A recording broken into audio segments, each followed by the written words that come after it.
Je voulais profiter de cet anniversaire qui est le tien, de tes 70 ans.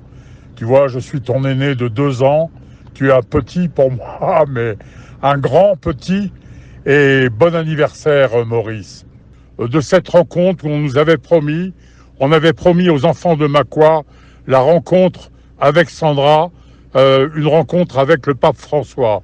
Il n'a jamais été répondu. Cette demande de Monseigneur Ricard a dû s'arrêter au nonce apostolique, Monseigneur Venturi, aujourd'hui, que même si on n'a pas réussi à intéresser les médias français sur, je dirais, l'affaire symbolique de l'enterrement vivant du cardinal Émile Biayenda, simplement parce que il y a une espèce de collusion entre le Vatican et la République française, collusion insupportable. Il n'en demeure pas moins vrai que l'histoire que nous avons portée tous les deux du cardinal enterré vivant au cimetière d'Itatolo le 22 mars est venue impacter complètement la crédibilité de Sassou Nguesso, car il est véritablement l'auteur du martyre du cardinal. Et il suffit de reprendre tous les documents, et notamment la lettre qu'il a écrite dès le lendemain de la mort du cardinal au Vatican, lettre adressée à Paul VI, qui signe lui-même son crime. Voilà, tout ça, nous l'avons porté. C'est resté dans le silence, mais je crois que la voix que nous avons, toi et moi, et bien d'autres aussi, portée pour dénoncer ce martyre, a pesé beaucoup plus dans le discrédit de Sassou que les histoires de biens mal acquis. Car au fond, depuis que l'humanité est humanité, tout n'est qu'une affaire de biens mal acquis et tout est une affaire de rapport de force entre le riche et le pauvre. Forum FM, Radio Forum FM 105.8. Brazzaville est dans la nuit. Voilà, il faut que le jour se lève sur Brazzaville. Maître Massingo Djassé et Radio Forum, vous êtes les premiers Congolais, vous m'entendez, les premiers Congolais à m'interroger sur mon histoire avec Monseigneur Ernest Kombo. Aucun Congolais ne peut parler sans courir de risque. Alors, bien sûr, Sassou Nguesso a enterré vivant le cardinal Biayenda, mais il l'a fait avec des complicités françaises qu'il m'appartient de dénoncer. Hein. Et le premier complice de Sassou Nguesso chez vous, il s'appelle Jean-Paul Pigas. Pourquoi est-ce que Kombo a le soutien et du Vatican et de la République française, à l'époque François Mitterrand, pour faire sauter Sassou Nguesso? Et simplement parce que Mitterrand sait que Sassou Nguesso était au courant que le DC-10 du TA allait exploser. Voilà pourquoi. Et après, la France et le Vatican ont abandonné Ernest Kombo dans les années 97. Hein. Comment est-ce qu'ils ont abandonné Ernest Kombo? Après la guerre terrible de 97, ce qu'il faut savoir, c'est que Jacques Chirac lui-même, et ça je le tiens d'Ernest Kombo, Jacques Chirac lui-même a proposé à Ernest Kombo de prendre, l'a demandé au nom de Sassou Nguesso de prendre la présidence de l'Assemblée nationale. Hein. Et Ernest Kombo a refusé, hein, parce qu'il ne pouvait pas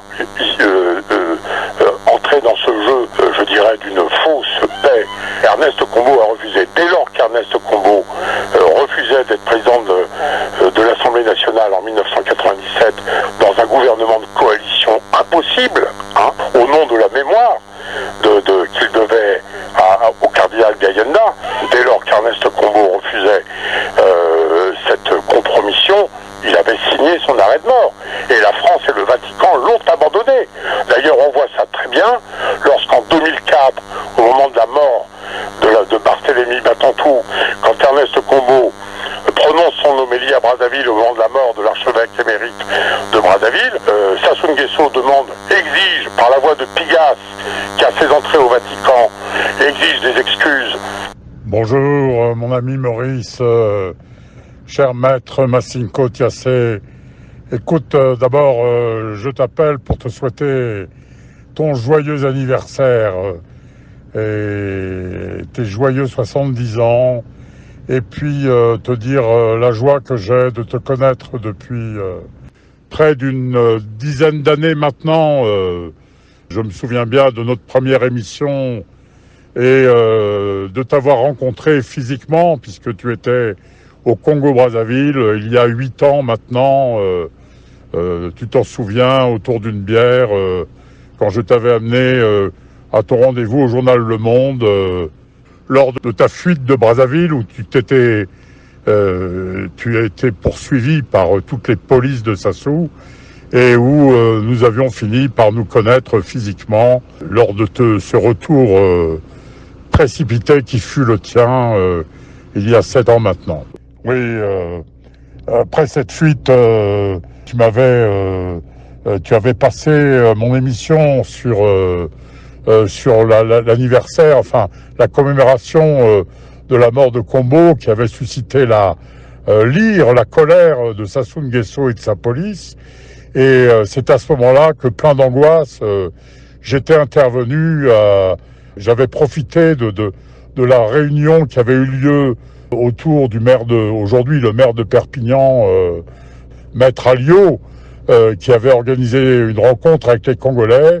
Et j'avais profité de cette réunion pour aller j'essayais d'interpeller l'opinion publique grâce à cette tribune que m'offrait Alliot à la Commission européenne à Bruxelles, et qui est émission qui a passé, tout ça a été diffusé. Et là, j'étais mort d'angoisse pour toi, car je te savais très très menacé, et je l'avais dit avec énergie, et je crois peut-être un peu trop d'énergie et peut-être trop d'émotion à la Commission européenne à Bruxelles. Merci. Je lâche, là, c'est bon, on m'entend ? Oui. Merci, monsieur le député, de nous ouvrir cette enceinte, car jamais on ne parle du Congo-Brazzaville, jamais. On parle du Congo-Kinshasa, Congo-Kinshasa. Mais Brazzaville n'existe pas. Sur Brazzaville, c'est la nuit et le silence. Je vais faire rapidement. Moi, je suis le fils d'un administrateur des colonies, comme on disait, et j'ai grandi au bord du Congo et du bassin du Congo. Je n'ai jamais travaillé avec l'Afrique, mon métier est ailleurs. Je suis marié, j'ai 4 enfants, j'ai 9 petits-enfants, mais je suis un enfant de l'Église catholique et je suis venu souvent en pèlerinage, prier sur les lieux de mon enfance, comme souvent on remonte aux sources de son enfance.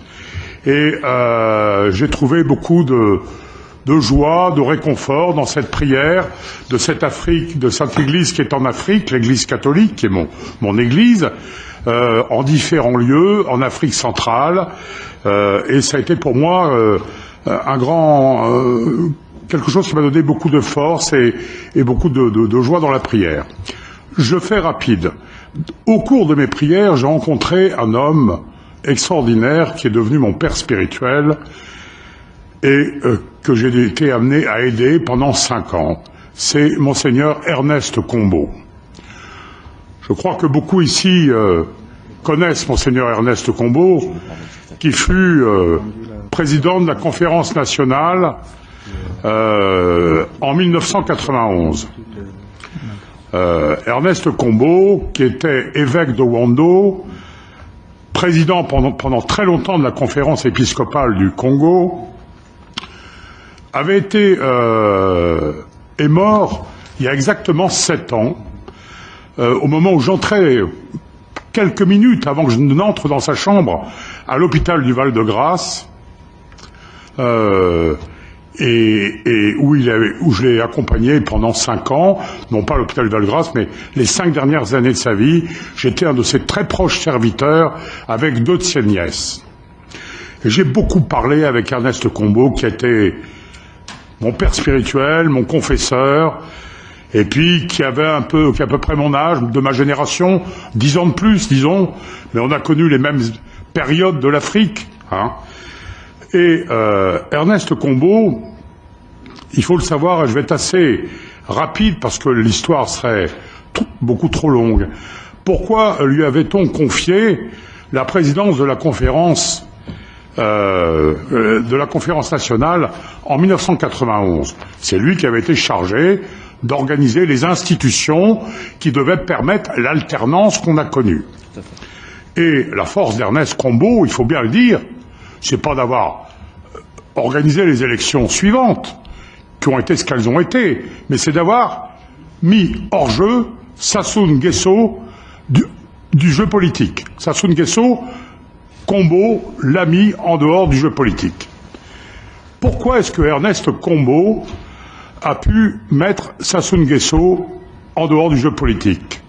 Je dirais pour 3 raisons. La première, c'est qu'il y avait un consensus du peuple sur cette personnalité charismatique. Ernest Combeau était jésuite et il était devenu évêque consacré par Jean-Paul II. Il avait été consacré par Jean-Paul II à la demande d'un évêque très important qui a été l'évêque de Pointe-Noire, qui est mort en 93, Monseigneur Firmin Singa, que beaucoup doivent connaître ici, qui est mort de façon bien triste à Pointe-Noire, empoisonné. Ernest Combeau, Firmin Singa avait bien connu le pape Jean-Paul II du temps du communisme, lorsque Jean-Paul II était archevêque de Cracovie. Et c'est comme ça que Firmin Singa a dit « Moi, je suis trop vieux, je suis pas assez un intellectuel », et c'est comme ça qu'il avait désigné Combeau auprès de Jean-Paul II pour que Combeau prenne la responsabilité de la conférence nationale. Et donc, Ernest Combeau avait eu le soutien du peuple, un consensus, mais un consensus qui était porté, je dirais, à l'époque, par l'autorité de Jean-Paul II, porté par l'épiscopat congolais. Et Jean-Paul II, fallait pas discuter. Donc Combeau avait été nommé là.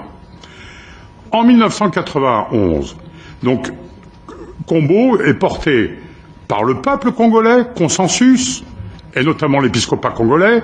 Combeau est porté par le pape. Pourquoi est-ce que le pape veut mettre fin? Pourquoi veut-on mettre fin au règne de Sassou Nguesso?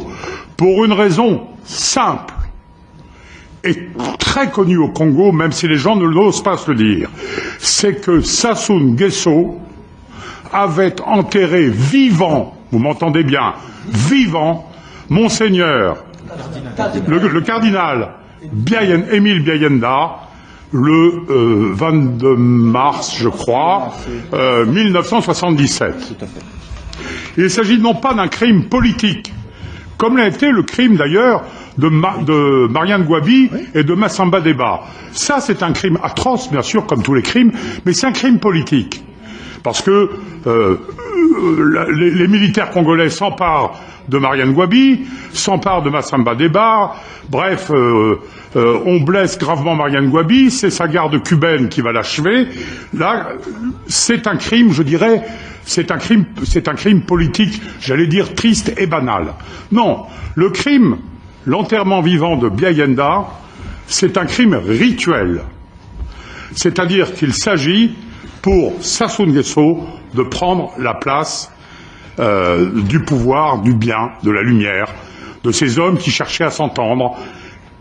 Et voilà les raisons qui font que Jean-Paul II, en 90, après la chute du mur de Berlin, veut mettre fin au régime de Sassou Nguesso. Et puis il y a un deuxième élément qui fait que Ernest Combeau, a un certain pouvoir pour assurer cette mission de chasser Sassou Nguesso, car ça n'est pas facile de chasser Sassou Nguesso. Et chacun en convient aujourd'hui. Vous voyez bien qu'il est inamovible et que rien n'a changé au Congo-Brazzaville depuis 91. Eh bien, simplement, parce que souvenez-vous, en 1989, il y a la bombe du DC-10 du TA qui explose au-dessus du désert du Ténéré. Or, François Mitterrand, on l'aime ou on l'aime pas, c'est pas le sujet. Mais François Mitterrand est un fin connaisseur de l'Afrique. Il a été ministre des colonies en 1956. C'est lui-même qui a signé le diplôme en 1956. Qui a signé le diplôme de mon père, de brevet de l'école coloniale. Bon. Mitterrand connaît très très bien l'Afrique. Mitterrand connaît Sassou Nguesso et sait qu'on ne peut pas mettre une bombe à l'aéroport de Maya Maya sans que Sassou Nguesso soit informé. C'est vrai. Donc, comment est-ce que mon très cher père Ernest Combeau peut mettre fin au règne de Sassou Nguesso? Il est porté par un peuple, il est porté par le pape et par l'autorité pontificale, par Jean-Paul II lui-même, et il est soutenu par la France au travers de Mitterrand. Voilà. Eh bien, je vais vous dire qu'au Congo, on est loin du compte, au Congo, on est loin du compte, et que Sassou n'est pas parti. Alors, moi, je vais être très pragmatique avec vous, si vous permettez.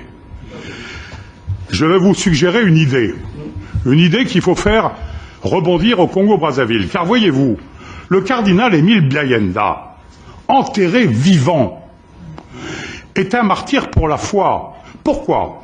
Parce qu'il avait été nommé par Jean-Paul VI et il avait réussi à faire en sorte que Marianne Ngouabi et Massamba Deba s'entendent. Et il y avait eu un projet d'une nouvelle constitution. Et ça, vous en aurez la preuve simplement en voyant quand Marianne Ngouabi reconnaît l'État du Vatican. À l'époque, la République populaire du Congo, aucun État communiste ne reconnaît l'État du Vatican, la République populaire du Congo reconnaît l'État du Vatican le 1er janvier 1977. 3 mois après, Marianne Ngouabi, Massamba Deba sont assassinés, Émile Biayenda est enterré vivant. Voilà votre histoire. Donc, ce que je déplore aujourd'hui, c'est que Rome, Ernest Combeau n'avait qu'une peur, c'est que Sassou Nguesso réussisse à rencontrer le pape. Et du vivant d'Ernest Combeau, jamais Sassou Nguesso n'a pu rencontrer le pape. Jean-Paul II est venu à Brazzaville en 1980, et c'est tout. Et il est venu quasiment béatifier Monseigneur Émile Biayenda. Et depuis, on ne parle plus de Monseigneur, du cardinal Émile Biayenda. Même à Rome, c'est interdit. Or, il est avéré que dans le droit canon, un martyr de la foi, et il s'agit bien d'une lutte contre le communisme qu'avait mené le cardinal Émile Biayenda, qui avait été nommé par Paul VI, premier cardinal d'Afrique centrale, plus jeune et premier cardinal d'Afrique centrale, pour mener une lutte contre le communisme à la demande de tous les pays occidentaux. Donc on envoie Émile Biayenda au casse-pipe contre les communistes, et il réussit ce tour de force, puisqu'en 1977, 13 ans avant la chute du mur de Berlin, Marianne Ngouabi et Massamba Deba s'entendent pour signer une constitution secrète et essayer de sortir le pays du communisme. Ce saint martyr est ignoré même de Rome. Et ça me met en colère en tant qu'enfant de l'Église catholique. En colère. Donc ça, j'entends le dire dans cette enceinte. Alors je vais vous donner une suggestion très pratique, mes très chers frères et sœurs du Congo en Christ. Je vais vous donner un conseil très pratique. Il faut que, en ce moment, à Brazzaville, résonne un seul mot dans la prière. Car aujourd'hui, une manifestation contre Sassou Nguesso, ça se termine comme ça. Éventré, les tripes à l'air, comme ces photos terribles que vous montrez. On ne peut pas se battre contre Sassou Nguesso. C'est des milliers de morts. Par contre, je vous donne une idée, et j'entends, monsieur le député, que vous m'écoutiez, et je vous remercie encore une fois, et sachez que j'ai beaucoup d'amis congolais à Brazzaville qui savent que je suis ici aujourd'hui, notamment Maître Massingo Djassé, responsable d'une petite radio qui émet péniblement avec son petit émetteur, qui m'a demandé de faire un papier, tout a été bousillé, on lui a même tué ses 15 lapins, aujourd'hui il se cache dans Brazzaville, parce que simplement, oui, 15 lapins, c'est triste. C'est triste parce que ces 15 lapins, c'est ce qui permet de manger, parce qu'on ne fait qu'un repas au Congo-Brazzaville. Donc 15 lapins tués, c'est pas drôle, c'est tragique. Parce que ça symbolise quelque chose de très grave. Émile Biayenda a été tué, m'a mené un combat contre le communiste. Il est mort en 1977 dans un combat contre le communisme. C'est un martyr de la foi. Tout le monde le sait au Vatican. Le père Popielusco, qui est aussi un martyr de la foi, et lui déjà béatifié. Alors, existe-t-il un apartheid au paradis? Ouais. C'est la question que je pose. Juste encore une chose. Sandra souhaitait de façon, je dirais, modeste et humble, supplier le pape et alerter ainsi le Vatican. Jamais nous n'eûmes de réponse, sinon orale, de cette rencontre où on nous avait promis, aux enfants de Mâcon la rencontre avec Sandra, une rencontre avec le pape François. Il n'a jamais été répondu.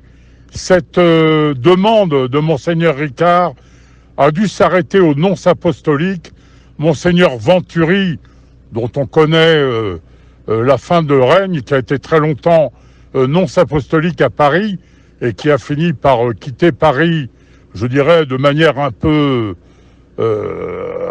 triste, hein, et pour ne pas dire honteuse, hein. Donc on va pas revenir là-dessus, c'est pas le sujet. Voilà, et ça illustre d'une certaine manière je dirais l'alliance qui existe entre l'Église catholique de France et ses évêques et la République française, et ça illustre, je dirais, la collusion qui existe entre le Vatican et la République française. Je dis bien à dessein République, parce que la France, c'est plus que la République. Hein. Donc, voilà un peu un témoignage que j'entends aujourd'hui donner. Hein. Ça fait 7 ans que j'ai ça sur le cœur, mais je profite de toi, mon cher maître Maurice Massingo-Thiassé, qui est un vrai combattant, pour dire cette vérité, parce que seule la vérité rend libre. Voilà. Et voilà, aucune réponse n'a été faite aux enfants de Mâcon, hein. Et aujourd'hui, le général Mokoko est toujours en prison.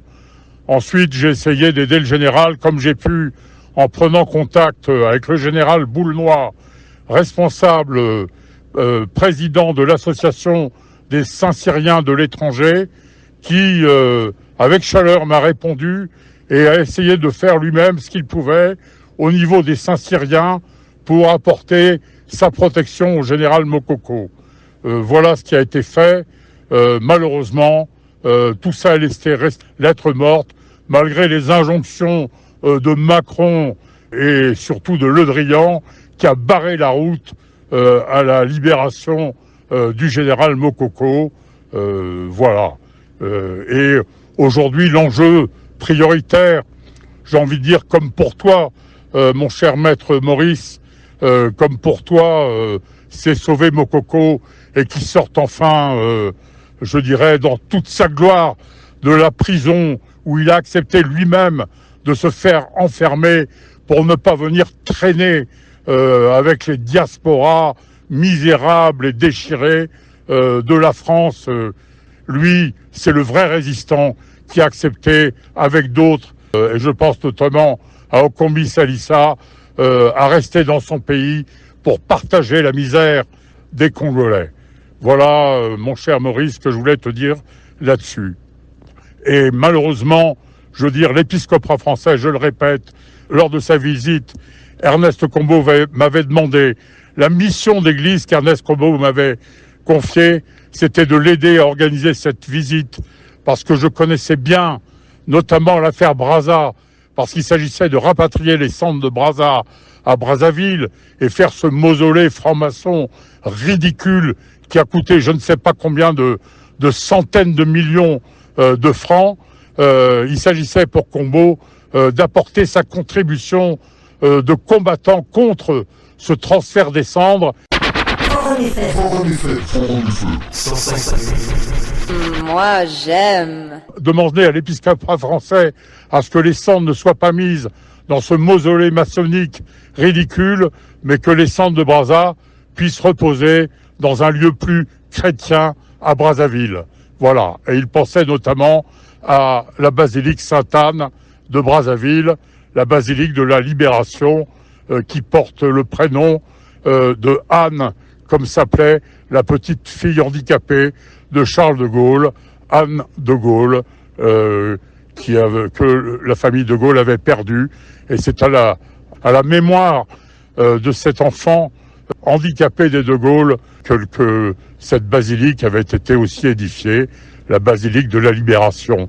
Et c'était ça le projet de Combault, et c'était là-dessus que j'avais m'étais efforcé de me mettre aux côtés de Combault et de lui apporter ma contribution d'un point de vue historique et d'une enquête qui a permis notamment de démontrer et de publier, je l'ai mis dans mon premier livre, la démission de Pierre Savorgnan de Brazza, du Grand Orient de France, et j'avais apporté un document historique qui témoignait bien que Brazza n'était pas franc-maçon et n'avait rien à faire dans un temple franc-maçon, que ses cendres n'avaient rien à faire dans un temple franc-maçon.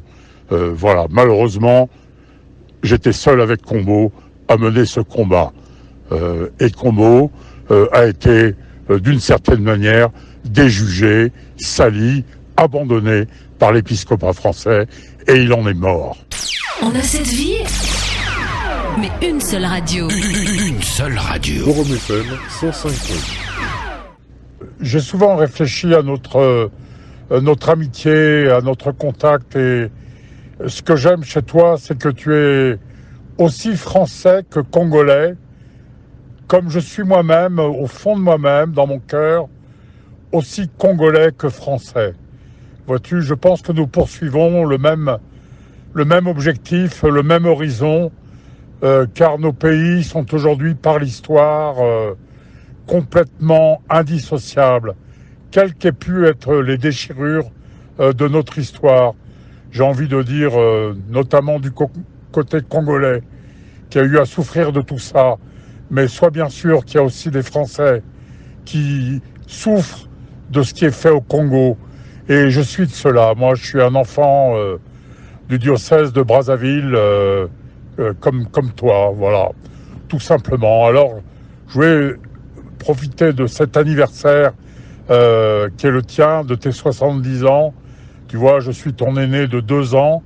Tu es un petit pour moi, mais un grand petit. Et bon anniversaire, Maurice. Ça devient passionnant. Forum FM 105.8. Il y a une chose qui me ferait plaisir, tu vois, et que tu n'as jamais fait. Et c'est un peu de ma faute. C'est que tu n'as jamais publié sur tes antennes le son qui t'appartient, puisque c'est à toi que je l'avais adressé, je crois que c'était à l'occasion d'un anniversaire ou d'une commémoration plutôt de la mort d'Ernest Combault. Et c'est ce son que je t'avais adressé et que tu avais courageusement passé sur les antennes du Forum des droits de l'homme à Brazzaville quand la police est venue saccager ton antenne, ta radio. Et je suis bien triste que tu aies pas passé ce son qui t'appartienne. Alors, je crois que ce serait intéressant, je crois que ce son à 6 ou 7 ans, que tu le reprennes et que tu le repasses comme un retour juste de ce que nous avons fait et de ce qui a, je dirais, marqué au fond ton départ, étant pourchassé par Sassou Nguesso et sa police. Tu as dû fuir. Et j'avais moi-même alerté l'ambassadeur de France à Brazzaville des risques que tu courais.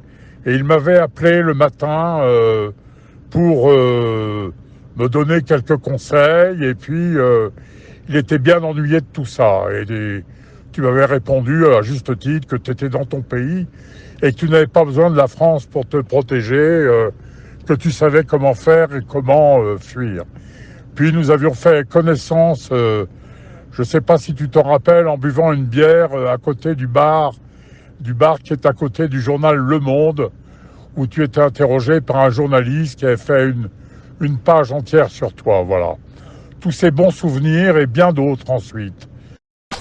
Forum, la radio du droit. La radio du droit. J'ai la conviction au cœur aujourd'hui que même si on n'a pas réussi à intéresser les médias français sur je dirais, l'affaire symbolique de l'enterrement vivant du cardinal Émile Biéyenda, simplement parce que il y a une espèce de collusion entre le Vatican et la République française, collusion insupportable. Il n'en demeure pas moins vrai que l'histoire que nous avons portée tous les deux du cardinal enterré vivant au cimetière d'Itatolo le 22 mars est venue impacter complètement la crédibilité de Sassou Nguesso, car il est véritablement l'auteur du martyre du cardinal. Et il suffit de reprendre tous les documents, et notamment la lettre qu'il a écrite dès le lendemain de la mort du cardinal au Vatican, lettre adressée à Paul VI, qui signe lui-même son crime. Voilà, tout ça, nous l'avons porté. C'est resté dans le silence, mais je crois que la voix que nous avons, toi et moi, et bien d'autres aussi, portée pour dénoncer ce martyre, a pesé beaucoup plus dans le discrédit de Sassou que les histoires de biens mal acquis. Car au fond, depuis que l'humanité est humanité, tout n'est qu'une affaire de biens mal acquis et tout est une affaire de rapport de force entre le riche et le pauvre. Et nous sommes des pauvres et nous portons fièrement notre misère hautaine, comme les routiers et les capitaines du fameux poème de Heredia. Et voilà qui nous sommes, tout simplement. Et nous portons cette passion de la vérité sans laquelle il ne peut y avoir de liberté, celle que tu défends depuis si longtemps. Alors, ça me ferait plaisir, mon cher Maurice, que tu reprennes le son qui t'appartient, car c'est toi qui me l'avais envoyé, mais malheureusement, tu n'as pas pu le diffuser parce que d'autres s'en étaient emparés, un peu à ma demande, mais à l'époque, Radio Forum était plus silencieuse, car tu te débattais à Brazzaville menacé de mort et avec ton antenne détruite, et ça, je le regrette.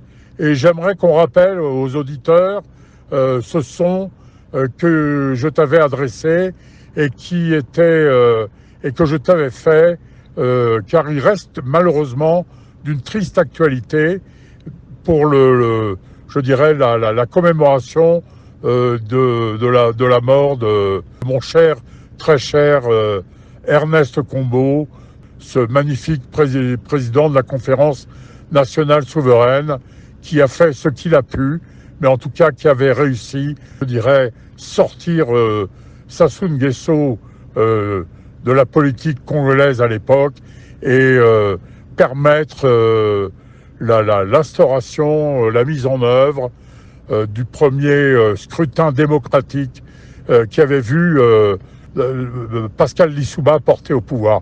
Et tu le sais, Pascal Lissouba n'était pas le candidat de cœur d'Ernest Combeau, mais cependant, toutes les élections s'étaient bien passées.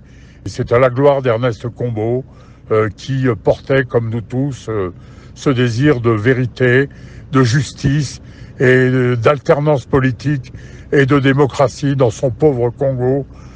Soyons sûrs que la vérité, la lumière finira par l'emporter et que nous saurons tous nous rassembler autour de nos grands ancêtres martyrs, et ils sont nombreux.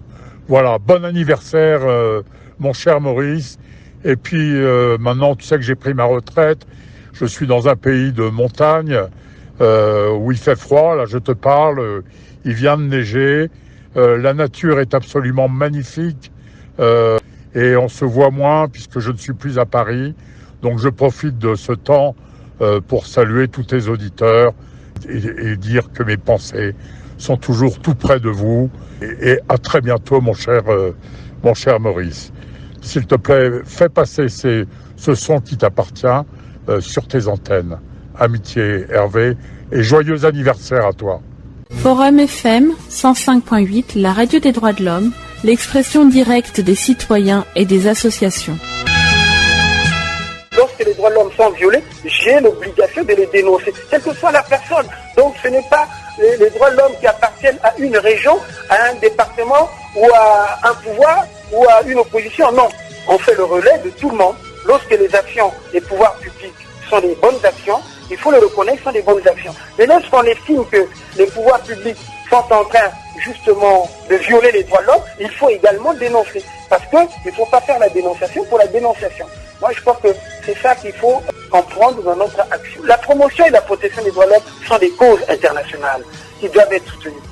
C'est pourquoi, aujourd'hui, je dis que le seul moyen que nous avons, nous, c'est de permettre à la population de s'exprimer, de revendiquer ses propres droits, et pour qu'on les applique mieux, pour qu'on les respecte mieux. Forum FM 105.8.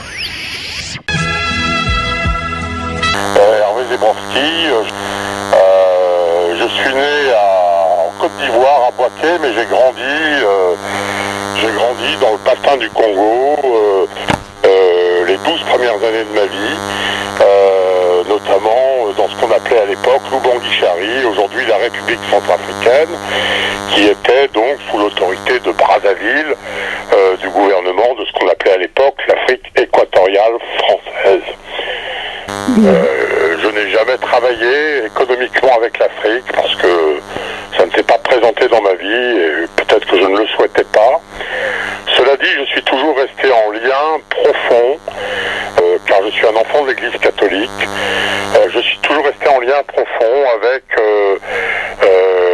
l'Église catholique en Afrique et j'ai toujours été touché par l'histoire, l'évolution, la vie de cette église qui est la mienne dans ce pays où j'ai reçu le Christ et où j'ai grandi, où j'ai été baptisé en Côte d'Ivoire, j'ai reçu la première communion en Afrique centrale et pour moi ma vie de chrétien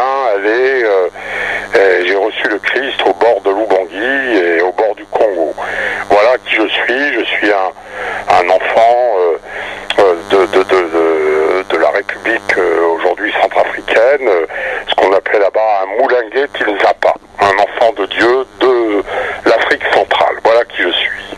Alors j'écris un livre qui porte le titre Les assassins du cardinal, terreur sur Brazzaville. Ce livre a été édité par moi-même parce qu'aucune maison d'édition n'était prête à le prendre puisque je suis pas un homme du monde de l'édition, je suis ni journaliste ni écrivain et ce livre qui s'appelle Les assassins du cardinal, terreur sur Brazzaville j'ai voulu absolument qu'il sorte en 2009, c'est-à-dire avant les élections, les dernières élections présidentielles car les élections du président Sassou étaient jouées. Et il se trouve que les circonstances de ma vie, mes engagements chrétiens dans l'église catholique font que j'ai très bien connu Ernest Combo, qui était mon père spirituel. C'est un homme que j'ai profondément aimé, profondément admiré, et que j'ai eu l'honneur de servir pendant 5 ans, parce qu'il m'avait demandé, Ernest Combo m'avait confié une mission d'église tout à fait particulière. Il m'avait demandé de l'aider à préparer la visite que l'épiscopat français a fait à Brazzaville.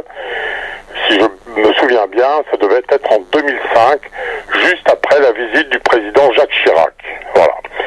Et Ernest Combo m'avait demandé de l'aider à préparer cette visite de l'épiscopat français, qui était conduite par le cardinal, enfin aujourd'hui cardinal, à l'époque simplement archevêque de Bordeaux, Paul Ricard, et un autre archevêque important dans cette visite pastorale qui était de confrères épiscopal, l'archevêque de Besançon, Monseigneur Lacrampe. Voilà, si ma mémoire est bonne. Voilà.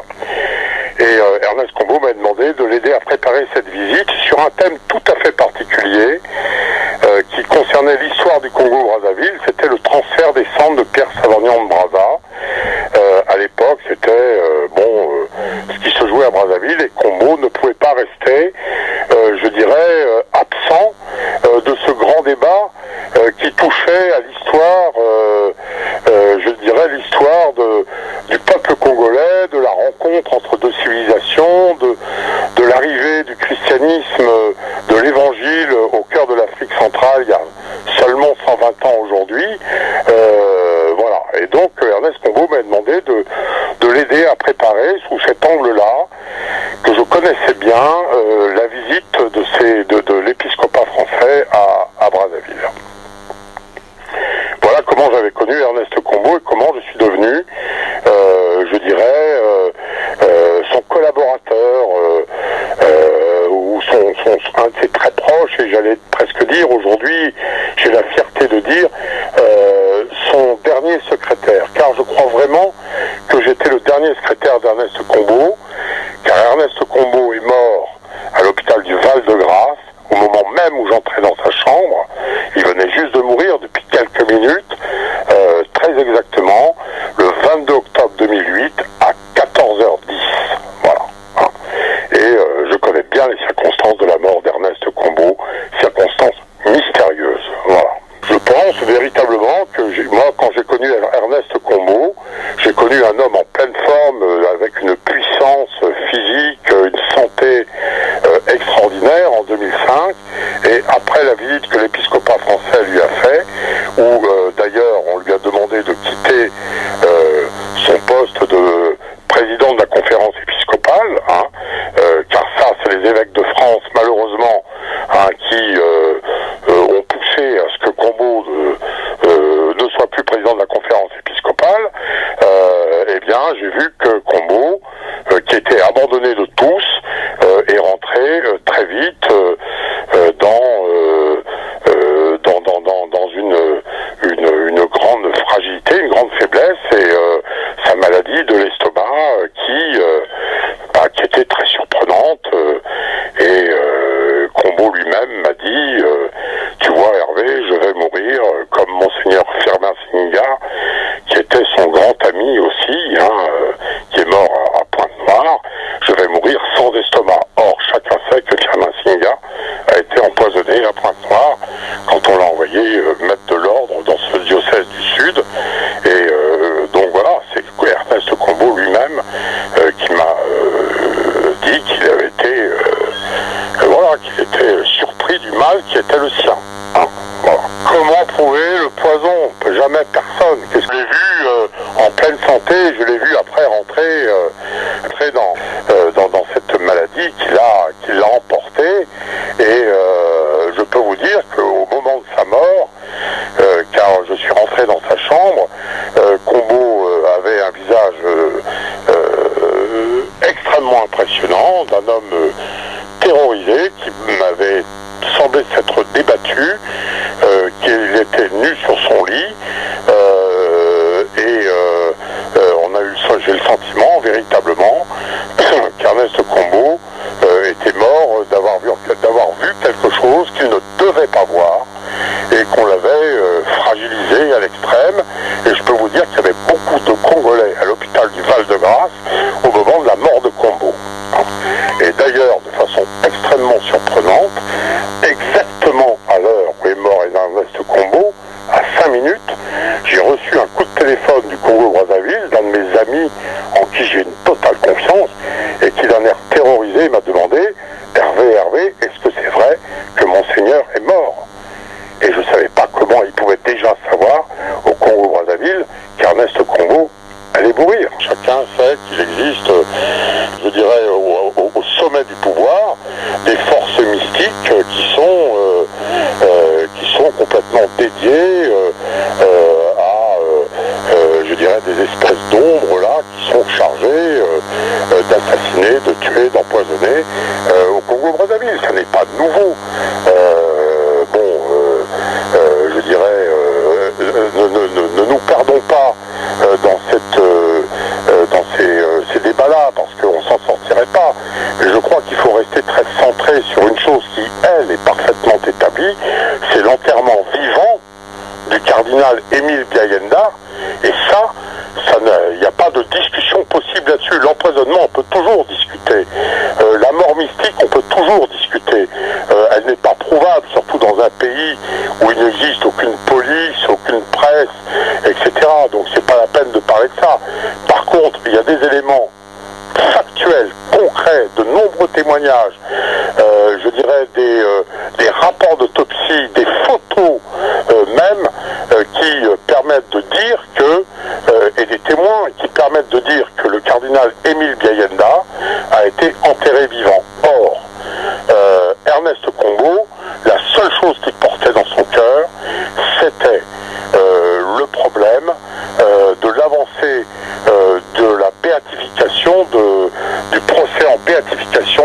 cardinal Émile Biayenda.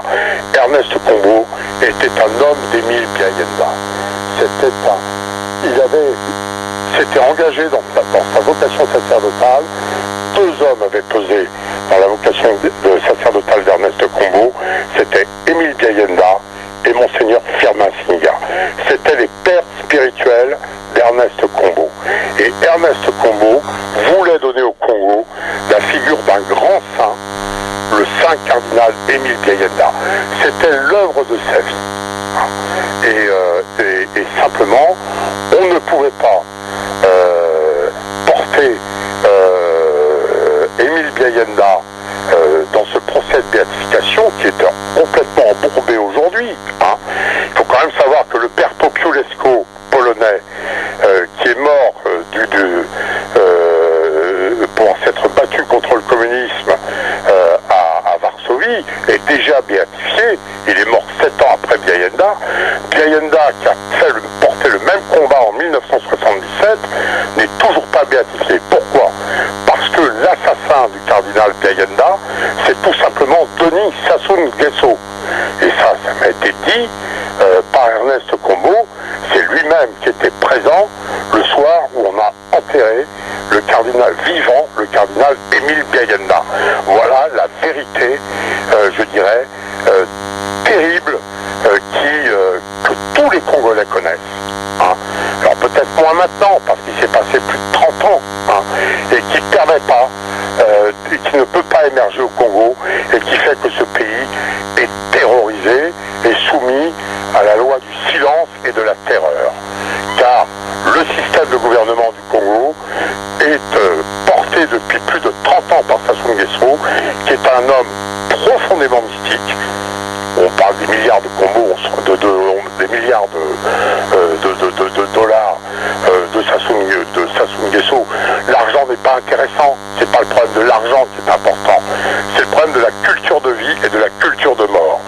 Et Denis Sassou Nguesso est un mystique qui est habité par une culture de mort et son projet, c'est d'exercer la terreur sur ce pays qu'il gouverne par la terreur.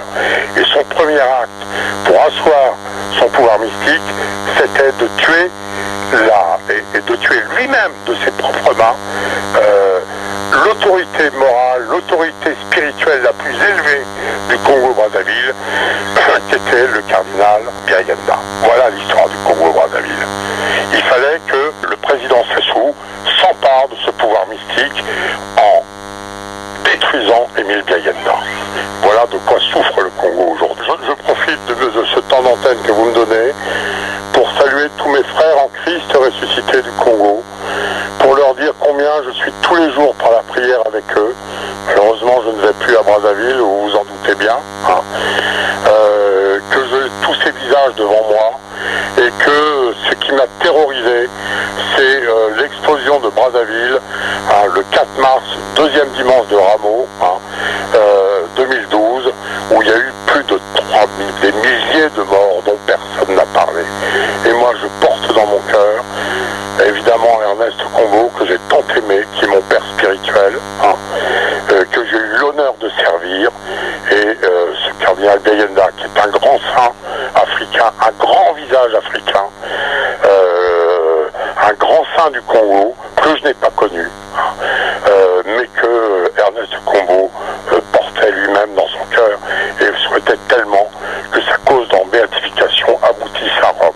Mais pour ça, il faut dire la vérité sur les circonstances de la mort d'Ernest Combeau. Alors, écoutez, moi, je suis d'abord un enfant, un chrétien, je suis un frère en Christ des Congolais et de tous les hommes qui sont en Christ. Mais je suis blanc et je suis français. Donc moi, je ne risque rien ou pas grand-chose de parler dans ce pays qui est le mien, qui est une démocratie, une république. Mais bon, moi je ne risque rien, je peux parler sans danger. Aucun Congolais ne peut parler sans courir de risque. Alors, bien sûr, Sassou Nguesso a enterré vivant le cardinal Biayenda, mais il l'a fait avec des complicités françaises qu'il m'appartient de dénoncer. Et le premier complice de Sassou Nguesso chez vous, il s'appelle Piguin, ce n'est pas n'importe qui, figurez-vous. Jean-Paul Piguin, c'est quand même l'ancien directeur de l'Institut des hautes études de défense nationale, directeur de la commission défense et sécurité, qui est chargé de la communication de Denis Sassou Nguesso. Donc tout ce silence sur le Congo-Brazzaville, c'est aussi la complicité d'un certain nombre d'hommes à Paris, de mes concitoyens, de mes chefs. Et cela, il m'appartient de les dénoncer aussi. Alors, ce qu'il faut savoir, pourquoi est-ce que Kombo, en 1990 ou 91, lors de la conférence nationale qu'il a conduite, pourquoi est-ce que Kombo a eu le pouvoir de dégager Denis Sassou Nguesso? Parce que Kombo a pu mettre hors du jeu politique Denis Sassou Nguesso. Et ça, c'est quand même une grande première, car les premières élections véritablement démocratiques, et on ne fera pas de politique ici, c'est pas le sujet, elles ont eu lieu au Congo-Brazzaville, quel que soit ce qui est sorti des urnes après, c'est pas le sujet, mais Kombo avait réussi à sortir ce dictateur sanguinaire du jeu politique. Pourquoi est-il? Pensez-vous que Kombo aurait pu le faire sans un soutien de Paris? Mais non, Kombo avait besoin du soutien et de Paris et du Vatican. Par la voie du nonce apostolique. Jamais le Vatican n'aurait laissé un évêque s'engager politiquement comme l'avait fait Kombo s'il n'y avait pas de bonnes raisons politiques et le soutien de la France. Quelles sont ces raisons-là? Elles sont très simples. C'est qu'en 1991, on est à une année de l'histoire du DC-10 du TA, de l'explosion du DC-10 du TA. Or, François Mitterrand sait très bien en 1991 que Sassou Nguesso, qui ne l'oublions pas, est d'abord et avant tout un policier formé par le KGB. La formation initiale de Denis Sassou Nguesso, c'est la police par le KGB. Il a été formé en Algérie par le KGB dans les années 60. Eh bien, rien ne peut se faire dans l'état policier du Congo sans que Sassou Nguesso ne soit au courant. Or, Sassou Nguesso sait très bien que Kadhafi met une bombe dans le DC-10 du TA. Donc, quand l'avion décolle de Brazzaville, Sassou Nguesso est parfaitement au courant que cet avion va exploser. Comment sait-on la chose? Parce que il y a un homme qui a disparu des écrans, un certain Oksan Sikonga. Oksan Sikonga, c'est lui qui téléphone à Hissène Habré. Oksan Sikonga, c'était le dernier président d'Air Afrique, de Feu Air Afrique, qui était un homme du Nord, d'après ce que je sais, qui a disparu des écrans aujourd'hui. C'était, je dirais, un de ces grands intellectuels, de ces grands cadres, de ces cadres dirigeants du Congo. Oksan Sikonga, qui est très à fait des affaires de l'aviation civile, sait qu'on a mis une bombe. Et c'est lui qui téléphone à Hissène Habré pour que les gens descendent à excusez-moi, à N'Djamena, que les gens ne montent pas à N'Djamena. Donc il prévient Hissène Habré. Et Oksan Sikonga, et là j'ai des nombreux témoignages de grands intellectuels congolais qui se cachent, qui n'osent pas parler, qui sont en France aujourd'hui, dont un médecin, dont un ancien ministre. Et Oksan Sikonga, lui, est exécuté, empoisonné et meurt à l'hôpital de Brazzaville quelques jours après. Alors, donc tout ça, et d'ailleurs il faut lire le livre, c'est exactement ce que suggère Jean-Louis Bruguière dans son livre, ce que je n'ai pas pu dire, où il parle de cette enquête du DC-10 du TA, où il suggère véritablement que Sassou Nguesso était au courant. D'ailleurs, si Sassou Nguesso n'a jamais rencontré Jean-Louis Bruguière, c'est que Sassou Nguesso savait très bien que Jean-Louis Bruguière, juge d'instruction, sait très bien déceler, je dirais, ce qu'il y a de diabolique dans l'âme d'un homme. Donc, pourquoi est-ce que Kombo a le soutien et du Vatican et de la République française, à l'époque François Mitterrand, pour faire sauter Sassou Nguesso? Et simplement parce que Mitterrand sait que Sassou Nguesso était au courant que le DC-10 du TA allait exploser. Voilà pourquoi. Et après, la France et le Vatican ont abandonné Ernest Kombo dans les années 97. Comment est-ce qu'ils ont abandonné Ernest Kombo? Après la guerre terrible de 97, ce qu'il faut savoir, c'est que Jacques Chirac lui-même, et ça je le tiens d'Ernest Combeau. Jacques Chirac lui-même a proposé à Ernest Combeau de prendre, l'a demandé au nom de Sassou Nguesso de prendre la présidence de l'Assemblée nationale. Hein. Et Ernest Combeau a refusé, hein, parce qu'il ne pouvait pas entrer dans ce jeu, je dirais, d'une fausse paix. Ernest Combeau a refusé. Dès lors qu'Ernest Combeau refusait d'être président de l'Assemblée nationale en 1997 dans un gouvernement de coalition impossible, hein, au nom de la mémoire qu'il devait au cardinal Gayenda, dès lors qu'Ernest Combeau refusait cette compromission, il avait signé son arrêt de mort. Et la France et le Vatican l'ont abandonné. D'ailleurs, on voit ça très bien lorsqu'en 2004, au moment de la mort de Barthélemy Batantou, quand Ernest Combeau prononce son homélie à Brazzaville au moment de la mort de l'archevêque émérite de Brazzaville, Sassou Nguesso exige par la voix de Pigasse, qui a ses entrées au Vatican, exige des excuses d'Ernest du Vatican. Monseigneur Mario Roberto Cassari, le Vatican s'excuse auprès du président Sassou Nguesso, hein, et Mario Roberto Cassari retire le passeport du Vatican qui protégeait la vie d'Ernest Combeau.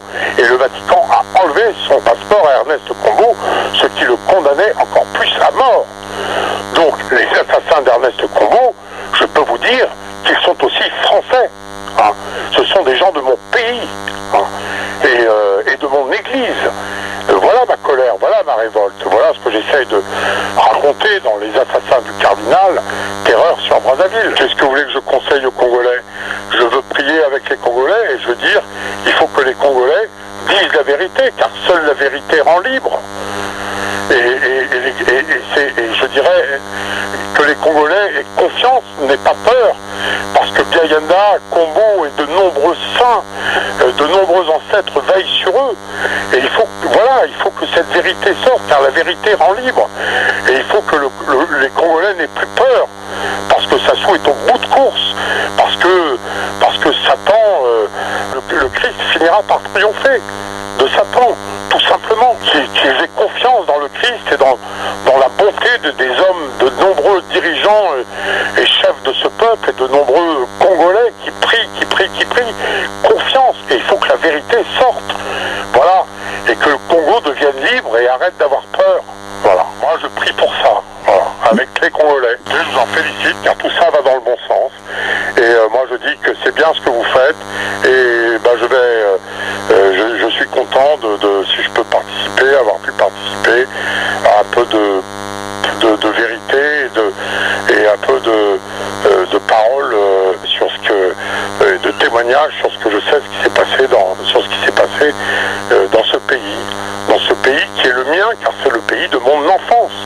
Je suis un enfant du Congo. Bien sûr, je suis blanc, bien sûr, je suis français, mais moi, j'ai mon enfance, ma vie, mon cœur, il est là-bas. Je dirais, on ne quitte jamais son enfance. Mes sources, c'est celle du Congo, c'est celle de l'Oubangui. Que sont devenus mes amis, comme dit la chanson? Tous ces hommes qui ont mon âge, avec qui j'étais à l'école, quelles vies ils ont vécues, quelles tragédies ils ont traversées. Moi, je suis toujours là, à Paris. J'ai cette chance-là, mais eux, quelles sont les tragédies qu'ils ont vécues? Il n'y a pas un jour où je pense pas à eux, où je prie pas avec eux. Combien sont morts aujourd'hui? Combien sont partis? Quelle vie de misère, de guerre, de désastre ont-ils traversé? Voilà, c'est tout. Je suis un Moulinguet Tinzapa. Je suis un enfant de Brazzaville, de Bangui. Et je veux dire aux Congolais, et je ne citerai pas de nom, beaucoup me reconnaîtront, beaucoup, dont certains se cachent à Kinshasa, hein, leur dire mon affection en Christ, leur dire de ne pas désespérer, leur dire combien ici à Paris, leurs frères de Paris et tous les jours dans leur marche avec eux dans leur misère, et que nous appartenons tous au grand peuple des misérables, et que ce grand peuple, c'est celui du Christ, tout simplement, et que le Christ vaincra, et que nous sommes tous appelés à la résurrection. Et je veux leur dire mon affection, mon amitié, et combien je regrette de plus un contact avec Hervé Zebrowski, croyez-moi, il n'y a plus beaucoup de Congolais qui m'appellent.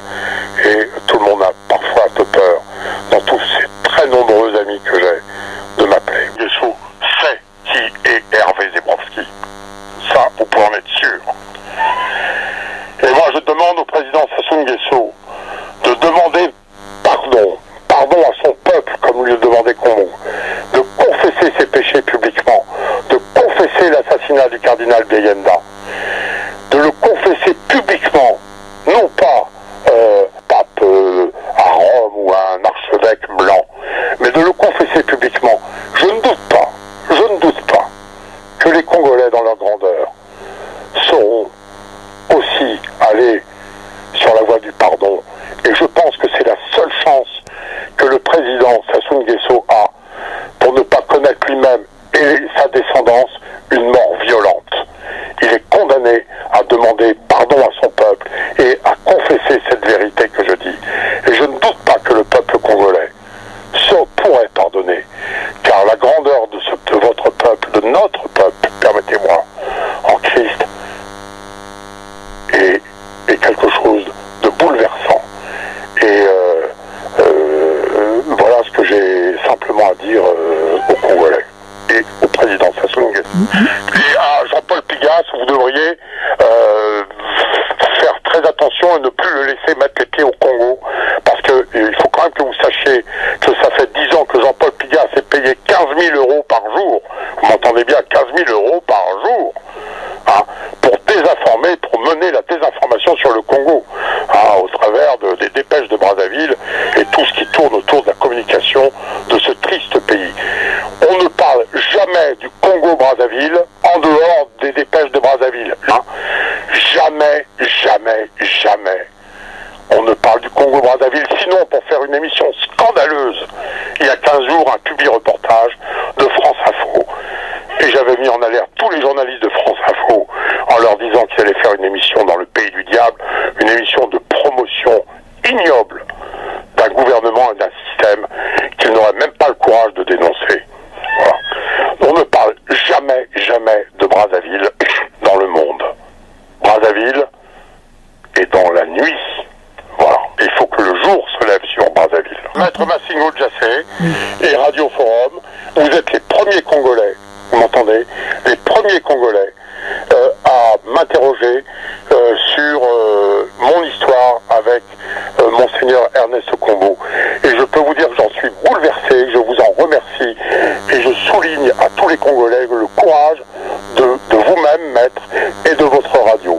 Et je vous souhaite bonne chance, et je vais prier pour vous en ce temps de carême, en ce temps anniversaire de cette terrible explosion de Brazzaville, où plus de 3000 Congolais sont morts. Eh bien, maître, si vous faites émerger, permettez que un peu de jour se lève à Brazzaville, sur ce pays des ténèbres, eh bien, je peux vous dire, maître, que vous êtes un grand Congolais. Et j'espère que les Congolais, moi, en tout cas, vous êtes le premier à m'avoir interrogé sur cette affaire-là, que je porte dans mon cœur avec tous les Congolais. Merci, maître Massingo Djassé, et merci aux auditeurs du forum. Et peut-être que là, il y a quelques-uns de mes amis, ils se reconnaîtront. Toute ma fidélité en Christ ressuscité.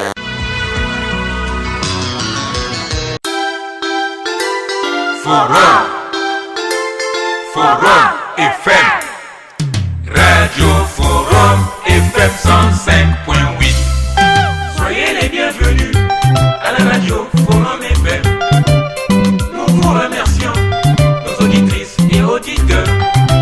Radio des droits de l'homme au service des auditeurs. Radio Forum FM, accueil des hospitaliers. Massingo Djassé vous aime bien. Droits de l'homme, c'est votre radio. Soyez à l'écoute aux émissions de droits de l'homme. Soyez les bienvenus aux émissions Forum Télé. Nous vous remercions, nos chers téléspectateurs.